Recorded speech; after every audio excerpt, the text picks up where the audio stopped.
Diabetes Connections is brought to you by Animas Corporation, providing insulin delivery products for people living with diabetes and part of the One Touch family. And by Dexcom. Take control of your diabetes with the world's first continuous glucose monitoring system that sends glucose readings directly to your compatible smart device. Live life on your own terms with Dexcom. Hey, it's Stacey. This podcast is not intended as medical advice. If you have those kinds of questions, please contact your healthcare provider. This is Diabetes Connections with Stacey Sims. This week, international adventure, kidnapping, romance, and the hero of the story has Type 1, a conversation with KJ Howe, author of The Freedom Broker, who said she did her homework to make this fictional story seem real. And just get to know exactly what a day is like, how they feel emotionally about certain things. You know, when they sit down to have a meal at a restaurant, you know, how they sit down and they try and calculate the carbs before they're served and to make sure that their timing is correct. All those details. Howe's grandfather had Type 1, but she doesn't, and she says she wants to make sure this book is respectful. We'll talk about how she does that, and I'll give you my review. Plus, as we follow along with Bike Beyond, 20 people with Type 1 biking across the country, we find out there's a documentary in the works. We'll hear how they decided Instagram posts alone just weren't going to do it. Social media isn't enough to capture it. It just won't do it justice. It'll be small bursts all day long. And then that's when, and I don't remember who said it, but somebody said, wow, what if we made a documentary? And, you know, every alarm bell went off. And I said, I'd love to be a part of it. Neil Greathouse shares his plans for the Bike Beyond documentary. It all starts now on Diabetes Connections.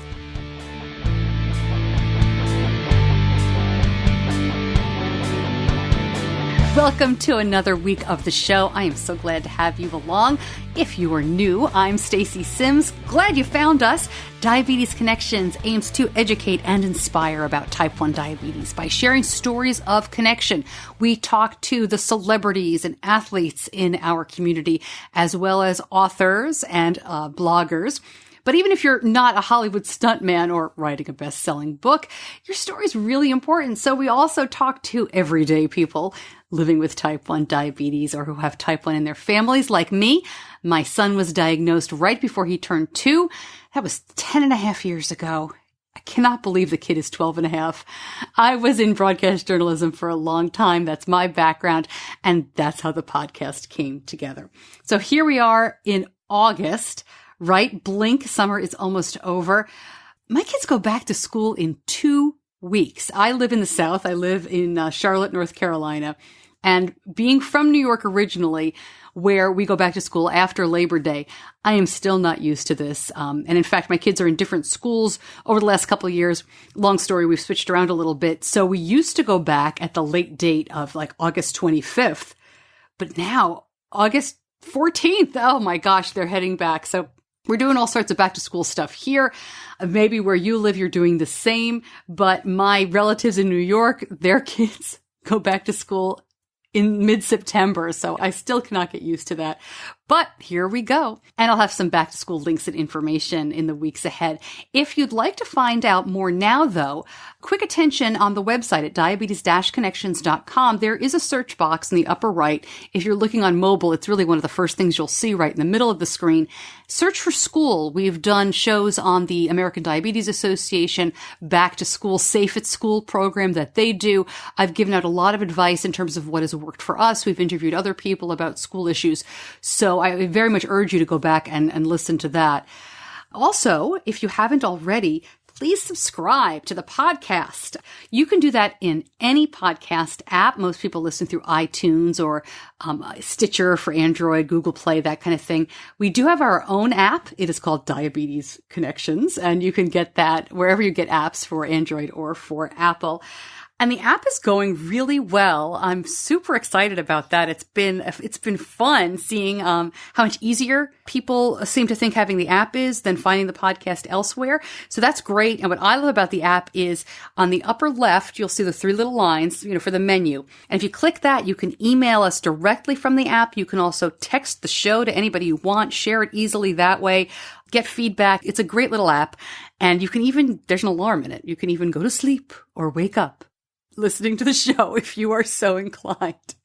All right, I'm excited to talk about The Freedom Broker. It was fun. I'm a huge reader, and it was fun to have to read something for work.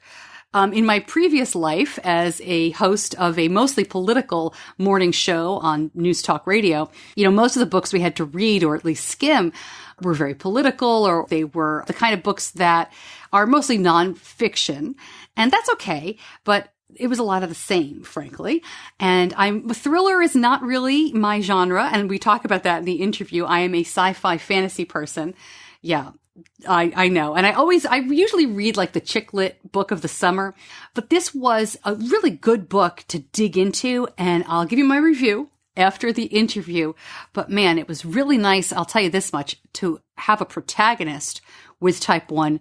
And the book wasn't all about the trials and tribulations of type 1. She's just living her life.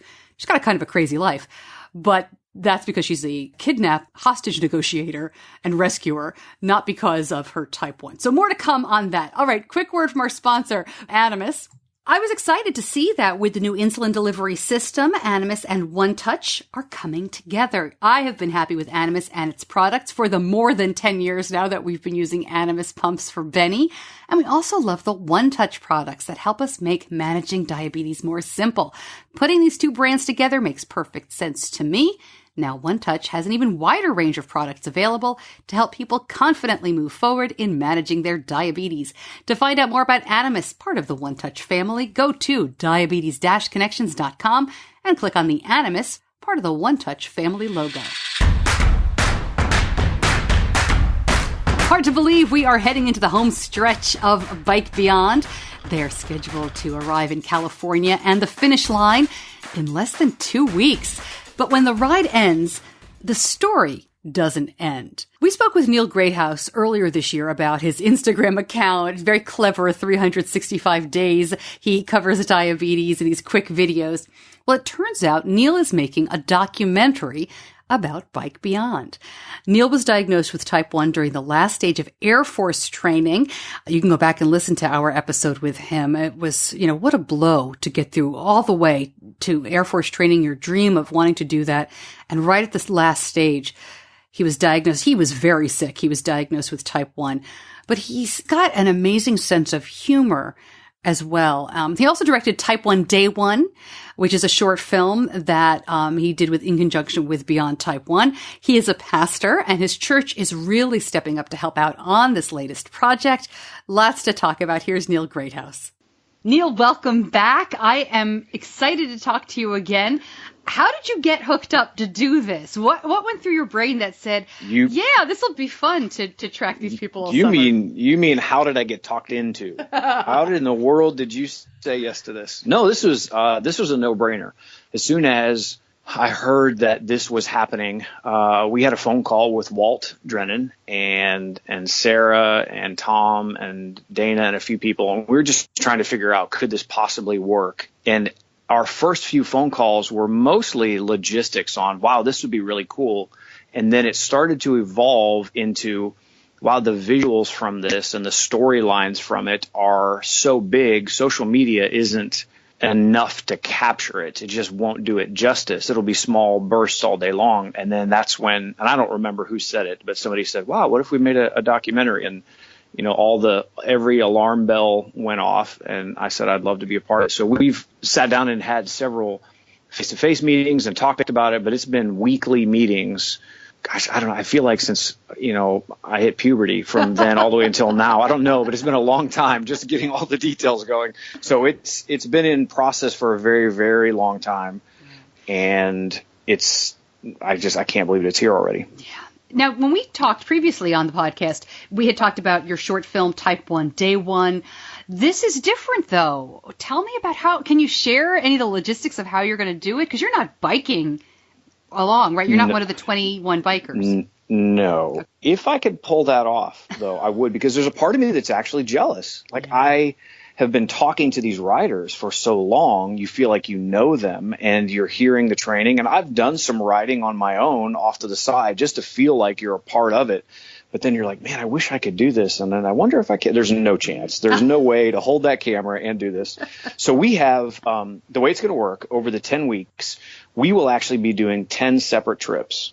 Most of them are the major pop-up parties that we will be hitting. But then some of them are also the most visually appealing places and some of the most daunting, sections. So Moab, Utah is one of them, and the riders are going to be camping, and we'll camp with them, but we'll be there with them for 3 days as they go through that stretch, because it's going to be beautiful, but it's going to be harsh. You want to capture those moments. So we will actually take individual trips to New York, Washington, D.C., Cleveland, which is very close to my hometown. So I'm going to actually go visit our family. And then I've got a bunch of friends there that will help film that. And then St. Louis, Nashville, Denver, Reno. We're going to Reno, but we're going to film in South Lake Tahoe, and then Utah as well. And then we will wrap up with a 5-day trip to Napa and San Francisco for the finale. So it's 10 different trips. And I've got multiple people going with me, friends that are here in some of our production team here, but then also friends that I've got across the U.S. that will basically connect up and go. So it's a lot of logistics. It's funny, when we spoke, you had said that the videos that you do on Instagram, that the rule was you had to be able to tape and edit on your phone. Right. Obviously, that's not the rule here. No. I'm always interested. Can you share, are you going to have... I'm sure you got these big studio production kind of cameras, but are you using, yes. I've seen you with drones and stuff. Are you doing anything crazy? Yes. Yep. It's all of that. We've been practicing. In fact, this morning at 5 a.m., we were all up, and we've had local riders that have agreed to play the part of our cyclists, and they are riding through the countryside with us. We have been riding alongside of them in trucks, hanging production gear and small cranes and drones and cameras off the side of this thing and filming for a while now, just to get the feel of what is it like to navigate traffic and hills and cycling patterns. And then what's it like to hang out the side of a truck, holding onto a strap, and, you're carrying this camera that weighs 25 pounds out over you with this massive harness. So this is not low budget, and it's going to be very highly produced. Actually, one of the things I'm most excited about is the soundtrack. We are creating an original score for the entire thing. And the guys have been in the studio, and they've created all of the percussive instruments, the drums, the cadence, everything off of the sounds of a bicycle. Come on. And the music is, when I listen to it, I've been listening to it for weeks. We've been in the studio for, I would say, at least a month. And Matt Huber and Josh Hoover, they produce music, and they're right here with us. This is going to be amazing. So the score will actually stand on its own even after the documentary is done, that people can actually listen to that on Spotify or iTunes or whatever. Neil, who are all these people? You're not a professional studio unless you've changed jobs since I've last spoken to you. Are these friends? Are these people affiliated with your church? Who are these guys? Yes. So what this is friends all over the U.S. that I have had the privilege of working with, but most of them are based right out of here. They're either volunteers that work in high-end production jobs here locally that serve at our church. They're not on staff, or they're staff members who are basically clocking out, and they are coming to help us do this. Just because it's a big project, they love to be a part of a team, and this is something that it gets them excited. And they've seen what it's done, my involvement with Beyond Type 1. They've seen what that's done for me personally. And so they said, hey, whatever we can do to help. So there's a large group of people right here from the church that are doing it, and I really think of it as a team effort. It's not me. There's no way one person pulls this off. That's fantastic. What are your hopes for the finished documentary? Where would we see it? What do you want to do with it? So ultimately, if I'm being honest, documentaries don't make it unless it has Morgan Freeman doing the narrative. They don't make it to a theater. So unless they get there to that level, it's very rare that they get widely distributed.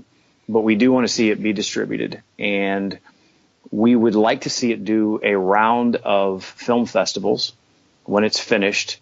And then by the time World Diabetes Day actually comes around, we'd like to see it be distributed on Netflix so that people can watch it whenever they want. And that's the ultimate goal. It is a very intricate process. It is, and we're shooting it in 4K. We have to have all of these different versions. You have to meet all this criteria. So we're working on all the distribution, but we want it to get picked up.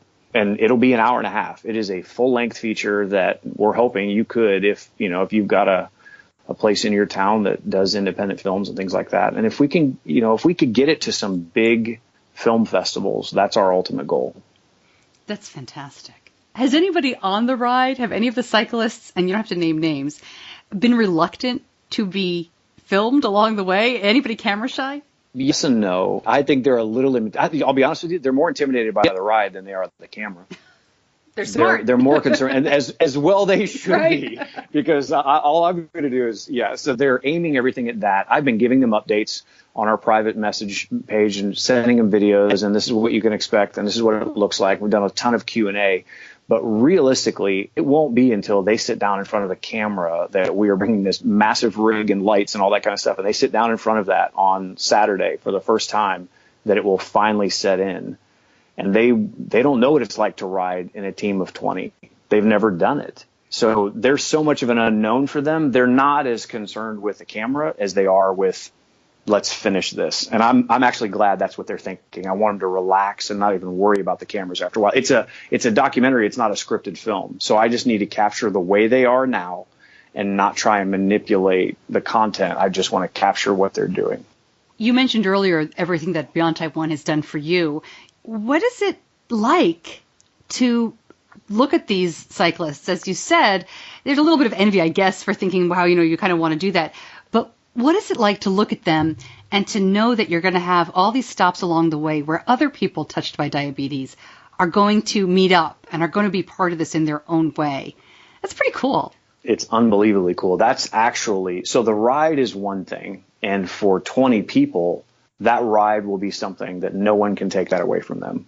But in the grander scheme of this whole ride, what is more impactful is, as I visualize it as a filmmaker, is these riders coming into town and there being some kids and some other people who will want to ride along with them. They're not looking at these guys as like a hero, but it's inspiring. And so those meetings, those once in a lifetime, the team is riding through a town in Colorado. I had somebody private message me and they said, hey, listen, my great-grandfather, my father, my grandfather, they're all farmers. This is a rural community. There's nothing out here, but you guys just happen to be riding 4 miles away from where we live. Is there any chance that you could come by and see our family? We have our young son has had type 1 for the last few years. He's under 10 years old. Do you think you could ride by? And I'm going, I'll get on a bike and ride out there if you want me to. It's that moment because he wants to be able to look at these guys and go, all right, I can do anything. Yeah. This is not going to hold me back. This is not going to stop me. So the inspiring part of this is more important than just these riders hitting the tape. It's showing us that we can all hit the tape, and it's a much bigger community than just those 20. They're representing us. But those face-to-face moments, the fire chief who said, hey, you guys can sleep in our firehouse. We don't have any beds. You're going to have to sleep on the floor, but we can make some of the best food you've ever had. But my lieutenant, his son just found out he's got type 1 a year ago, and he'd like to meet you. Do you guys want to sleep here? Yes, sir. We'll do that. Those are the moments you're looking forward to. Neil, I wish you the best of luck. This sounds fantastic. And, of course, we'll be keeping everybody posted and following you all summer long. So let us know how it goes. Buckle up. Here we go. Stacey, let's get our bike shorts on. Let's go. Yeah, no, thank you. As always, we're linking up Bike Beyond. It's right there at diabetes-connections.com, linked in with this episode and on the front page as well. We're excited to help out with their fundraising. If you'd like to donate, every rider is raising money for the great causes that Beyond Type 1 supports. So please go ahead and check that out if you haven't already. And of course, we will keep you posted on the documentary. It's great that Dexcom is one of the sponsors of Bike Beyond. They are one of our sponsors as well. And, when Benny was younger, he was totally out there sharing about his diabetes. In elementary school, he would check dose in class, sports, anywhere. But like a lot of middle school kids, he is getting more private. And I was surprised to see how much the Dexcom is helping with that. Being able to discreetly check the display on his smart device or the Dexcom receiver is a lot less cumbersome than getting out all the gear to finger stick. The Dexcom G5 mobile continuous glucose monitoring system is the first FDA-approved device to let you make treatment decisions without pricking your finger. CGM-based treatment requires finger sticks for calibration, may result in hypoglycemia if calibration not performed, or symptoms expectations do not match CGM readings. For more information, go to diabetes-connections.com and click on the Dexcom logo.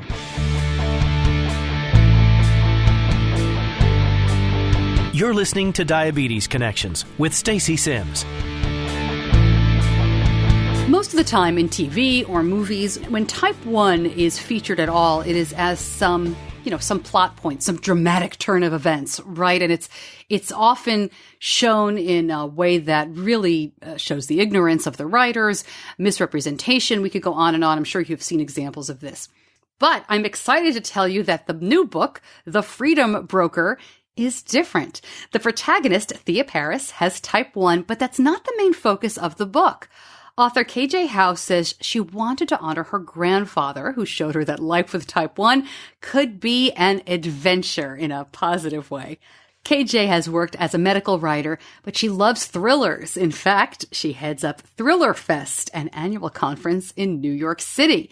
Her bio says travel and adventure rank high on her priority list. She's had the pleasure of writing Racing Camels in Jordan, Surfing in Hawaii, Ziplining in the Costa Rican jungle, diving alongside great white sharks in South Africa, studying modern combat in the Arizona desert, and working with elephants in Botswana. Home is in Toronto, Canada, but she is often missing in action. The book, The Freedom Broker, has been compared to Jason Bourne novels. I read it, and I will give you my review after my chat with KJ Howe. So KJ Howe, welcome to the show. I'm glad you could make some time for me. Thanks for talking to us. I'm really happy to be here today. Thanks a lot for the invitation. Oh, you got it. So a lot to talk about here, not just the book, but a lot of other things that are going on in your life and your relationship to diabetes. Let's start there. There are so few books or anything in media that represents, especially type 1 diabetes, at all accurately. Why did you decide to do this and put this in as part of your story? Well, my grandfather had type 1 diabetes, and I felt, growing up, watching him as a child inject himself, it was fascinating and frightening at the same time. And, I was really impressed how he didn't let type 1 diabetes hold him back from living a very full, happy life. Then I became a medical writer, so I wrote about diabetes quite a bit. And I really wanted to honor my grandfather, and so when I created Thea Paris, who's an elite kidnap negotiator, she has type 1 diabetes, and I wanted to show, whether you have type 1 diabetes or any other illness, it doesn't have to stop you from reaching for your dreams. What was your grandfather like to be diagnosed? Was he diagnosed as a child? Was he diagnosed as an adult? Because the treatment was so different even a generation ago than it is now. It certainly was, and it wasn't as an adult, and it really is a high impact on your lifestyle, right? Mm-hmm. Because, and then, there wasn't as, kind of extensive, ways to check your blood sugar, right? It was a lot more rudimentary. So I feel like it was a greater challenge in some ways because he didn't have technology helping him. What did he do? What was his career? How did it not stop him? You mentioned that. Yeah, he worked for an oil company. And so he, did a fair amount of traveling, and, he was a very talented amateur musician. So he used to entertain us with that. And he sat us down and showed us how, he practiced injecting oranges before he, did himself. And we found that really gripping as kids, too. So. And you mentioned you were a medical writer. What does that mean? It's a great job, and I did it for 14 years, and basically I would take technical medical information and translate it into layman's terms for patient education pieces. So if you go to, your drugstore and you see a little brochure on heart and, stroke and things like that, that's something that I would write. I would do calendars, I would do all sorts of different things, but all kind of medically related for patient education. When did you start doing what's called Thriller Fest, right? That's right, yes. Thriller Fest is a phenomenal conference held in New York City every July, and 1,000 thriller writers from all over the world come and descend on New York City, and you can imagine that group. It's a lot of fun. And basically I'm the executive director, and we have lots of different things, everything from pitch opportunities to aspiring authors can pitch to agents to spotlight guests. For example, we're honoring Lee Child, the creator of Jack Reacher, this year for a Lifetime Achievement Award. Mm-hmm. So we'll have a lot of festivities around that. What do you like about thrillers? Why were you drawn to that as opposed to, fantasy or mystery or some other genre? Sure. I have a philosophy that each genre has an emotion, and the emotion is what really attracts you. For example, mystery lovers tend to be very logical people who like to solve puzzles. Romance fans tend to love hope, and they have that romantic side of hope. And I think thriller lovers adore adrenaline, and I would say I'm definitely that kind of girl. That's really interesting. I never thought about it that way. I agree with you. And, for example, even like fantasy, I think people that really like wonder, like possibilities, what's out there, like that. So I really do think we're drawn, based on our personalities. And I've always been a very adventurous person, and I've traveled a lot. So I felt like thrillers, especially international one, was a perfect fit. Yeah, it's funny. I'm a big fantasy sci-fi reader, and I wonder if that's the curiosity that I've always had. That's basically given me a career in broadcast journalism. That's so interesting. But I know, right? Yeah, I agree with you. I find it fascinating too, and it really tells us a lot about ourselves, what we're drawn to. Yeah. So how do you go from being the director of Thriller Fest, which you still are, being surrounded by these authors? What I think in a way that might be very intimidating. Why, start being an author yourself? Was this always something you wanted to try? 100%, yeah. It's really beautiful because it's always been my lifelong dream, but it was one of those things where it's like, better do something practical, but then I just realized, no, I really, really burning to write a novel, and, I felt like I found the right character. I immersed myself in kidnap and ransom for the last 3 years, interviewing former hostages, elite kidnap negotiators, and a host of other people in that industry. And basically, I really want to bring to the forefront the fact that there's over 40,000 reported kidnappings a year, and a lot of hostages still haven't come home. And so, hopefully there's be some awareness with the book, That's interesting. It's frightening. When you open the book, you're already in this world that most of us don't really think much of. I don't know, I remember, gosh, I'm going to date myself here, but in the 80s, there were more stories, high-profile stories about people who had been kidnapped. I don't know if it was the political scene at the time, but it seems as though now it's maybe less political, more about money. Yeah, it's a very good point. There was tons of hijackings and kidnappings that were going on, but now in the U.S. especially, it is so strongly prosecuted that kidnapping in the U.S. has gone really far down because the chances of being caught and then the penalties involved are incredible. But in the world, it is like proliferating. And the reason for that is twofold. One is that terrorists are using it as a fundraising mechanism, and it's a very, very profitable one. And other countries that are kind of have displaced military and police, they're turning to kidnapping as a way of putting food on the table for their families because they're so poor and have no job, but they have the security skills which are perfect for kidnapping. So it's a really difficult international growing crisis. So in the book, as I said, it opens up, they're in the middle of this operation, and this character is, I don't read a ton of thrillers, so help me out here, but she's like, she's Jason Bourne, and she's, she's just in the middle of the action, no apologies, this is a really tough character. I loved seeing that as a woman because obviously she's more complicated, but she really seems to show no fear, especially right in the beginning. As you learn more about her and it gets more complex, you learn really what's going on in her head. But was it important to open it up like that? Very much so for me. I wanted to show, I think, we have James Bond, we have Jason Bourne. Isn't it time we have a strong female that, can go in and handle things? But the key thing for me is I didn't want to create a comic book character, and that's why I tried to give her a lot of vulnerabilities. She has vulnerabilities about her family life in the past. And, her brother was kidnapped at age 12, and really he came back but was never the same. So that was profoundly influenced, her to become a kidnap negotiator. And as well, she has type 1 diabetes, which is an illness, that she has to monitor every day. Yeah, and right away, we're learning that she's monitoring it from her phone. She uses a Dexcom CGM. She's putting her insulin pump in her bra. I mean, these are all things that people familiar with diabetes, this really resonates. It's almost fun in a way to catch these, which begin as asides. You know, they're not the center part of the action, but she'll do things like wondering about where her blood sugar is, acknowledging that with the adrenaline it's going to spike way up. How careful were you in terms of writing to pepper those in to make it genuine without feeling like, okay, here's the medical writer. You know, you're going to see this on the side of the box. Yeah, I couldn't agree more. And you know what? It's a very fine line. It's like walking a tightrope, because on one side, you know, you don't want to make it all about her being diabetic, right? Because in the sense that, you know, she's a very full, active woman with lots of interests, right? At the same time, you want to make sure there's enough information there to show that she has something very serious to deal with, and that it's amazing that she's able to do this job. And, you know, basically she's the only woman on her team. You know, so she's got that, up against that as well.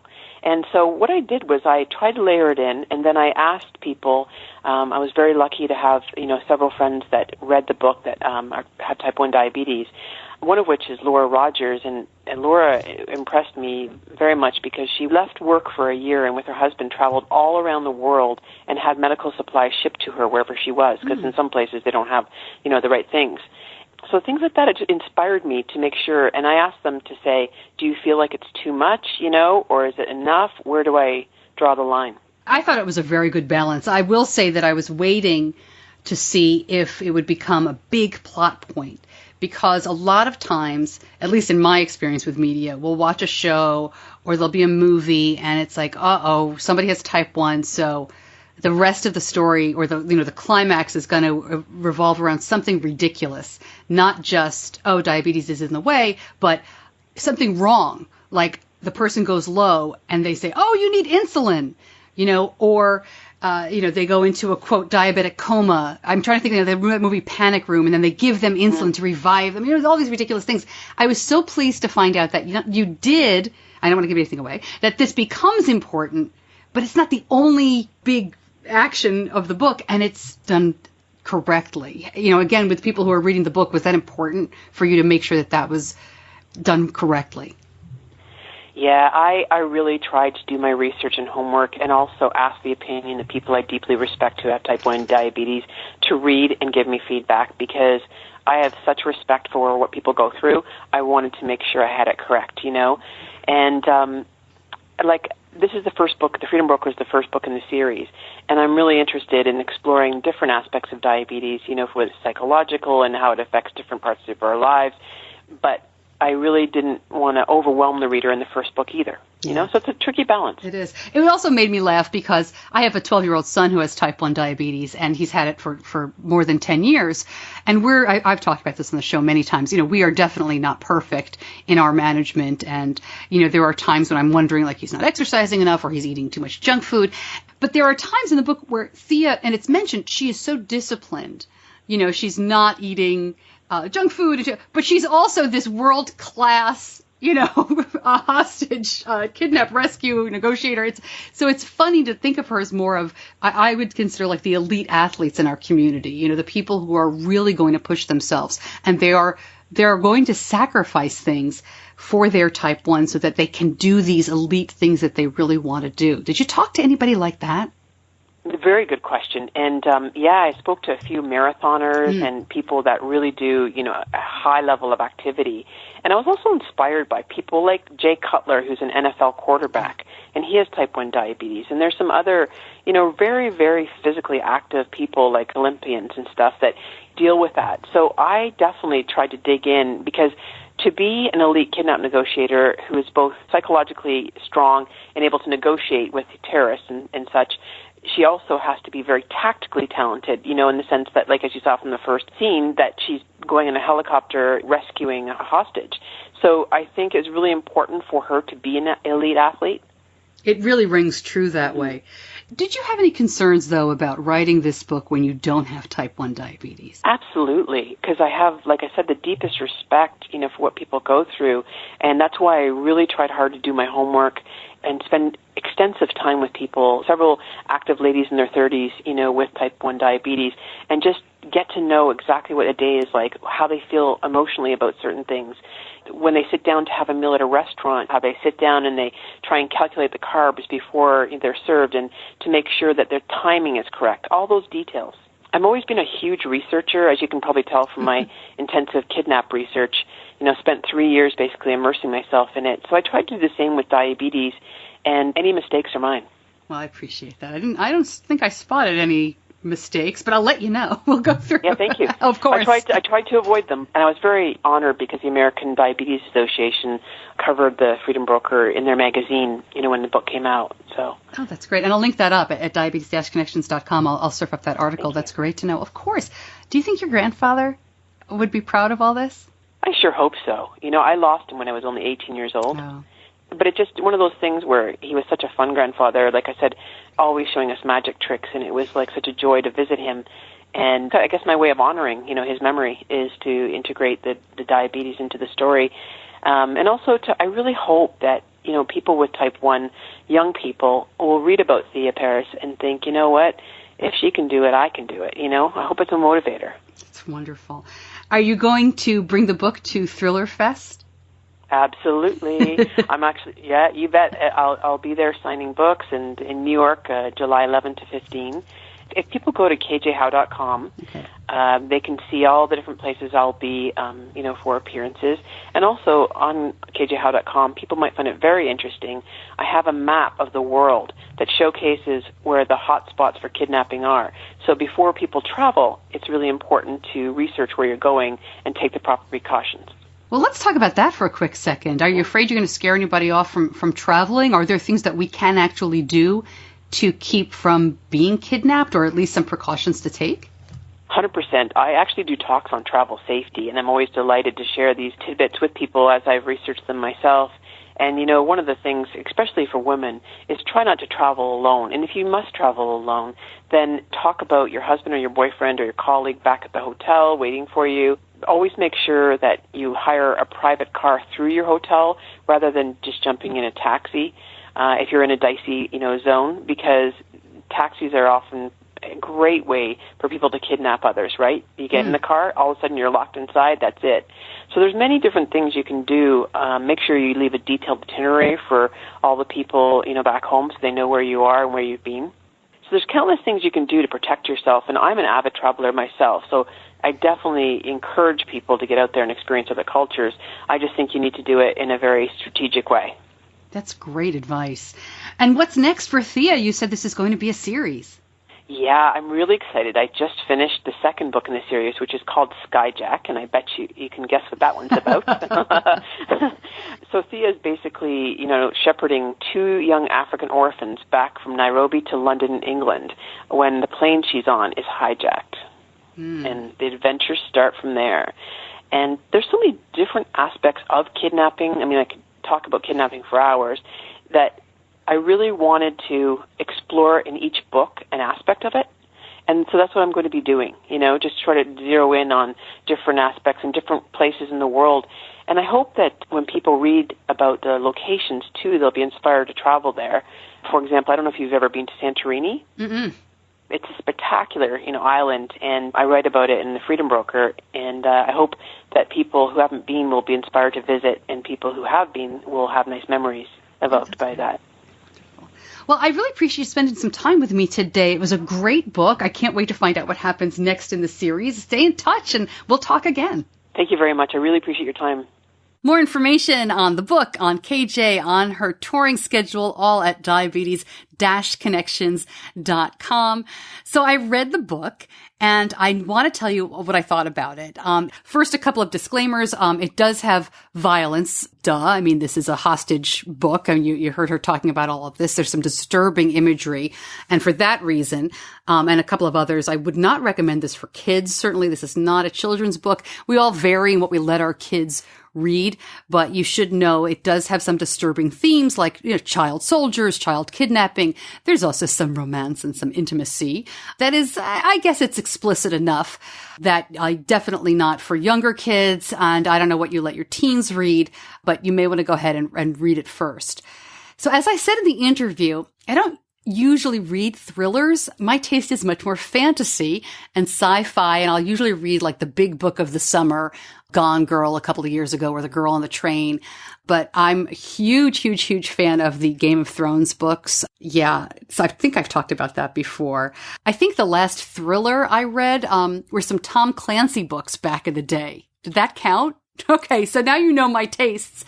So before I give you my review, I really liked this book. I think I'm biased because of the diabetes stuff, right? I really wanted to like it going in. But it was nice to read something where the type 1 was in the background. It was just more part of her life. You know, just as you wouldn't hear about a character brushing their teeth every single time they wake up, we didn't hear about her checking her blood sugar every time she needed to. There were mentions of the CGM. There were mentions, I think there were mentions of an insulin pump that kind of disappeared because then there was a plot point with her syringes later on.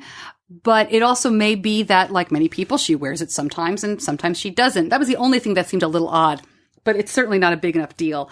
There was that one time we mentioned that it was a plot point, but it was more like she was retrieving a needed object, kind of like you'd find in any thriller, you know, but instead of a key or a map, it was something she needed for her diabetes. It was a good representation, very much like True Believers by Kurt Anderson. That's another book where the protagonist has type 1 diabetes, but it's not a focus. And Kurt Anderson actually lives with type 1. I'm talking to him later this summer about his next book. I'm looking forward to that. So my review is worth checking out, especially if you like thrillers. I think you'll enjoy it. If you are reading it just for the type 1 stuff, it's not a huge part of the book, which I think is a good thing. So that's fair to say. I will give away one little spoilery thing, but I don't think it'll ruin anything. She's very secretive about her type 1 diabetes, not because she's ashamed of it, but because of her job, which I found very believable. But I also found that when someone she is close to finds out about it, I thought that the reaction and what happened next was nice and very realistic, and it was not at all contrived, which was nice. As she said, she met with a lot of people with type 1. KJ Howe let them read it, let them go over it, and I do think that shows she did her research. Not easy for someone without type 1, to tackle something like this. So kudos to her, and I look forward to reading the next book. As always, if you'd like to find me on social media, please go ahead and do so. I'm Stacey Sims on Facebook and Twitter. The show is Diabetes Connections on Facebook and Twitter as well. And I will say one more thing about the app is that last week, iTunes had a little bit of a glitch on Tuesday morning. I released the episode overnight, so early Tuesday morning it should be loading if you subscribe on iTunes. But it didn't load. There was a glitch, and it affected a lot of podcasts on iTunes Tuesday morning. But everyone who subscribed to the app, everybody who's got the Diabetes Connections app, was not affected by this. That's separate from iTunes. So, it caught up. Everybody got it, and that's fine. And I usually post the episode on Facebook anyway. But to avoid any glitches in the future, I'd love it if you could just get the app. And if that's easier for you, great. It's Diabetes Connections wherever you get Android or Apple apps. If that's not your cup of tea and you're listening this far, please go ahead and listen wherever you are getting the show, whether that's through social media, somebody sent it to you, or you get it through the newsletter. I really appreciate you listening. I just want to make sure that you know all the ways to find the show, especially if a glitch like that happens again. Thanks to all who voted for us for the People's Choice Podcast Awards. That voting is closed, so now we are in the hands of the judges. I'll keep you posted on what happened there. But the WeGo Health Awards are open until September 1st. And I will keep that link in the show notes if you are so inclined to nominate me. I'm up for a couple of categories. This is a new award to me, and I'm thrilled to be nominated for 3 different categories, podcast, blogger, and advocating for another. So thanks for nominating me, and thanks for the endorsements that have come through there as well. I really appreciate you spending so much time with me every week. I know your time is valuable. Thank you so much. I'm Stacey Sims, and I'll see you back here next week.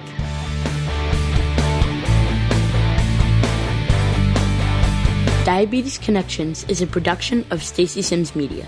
All rights reserved, all wrongs avenged.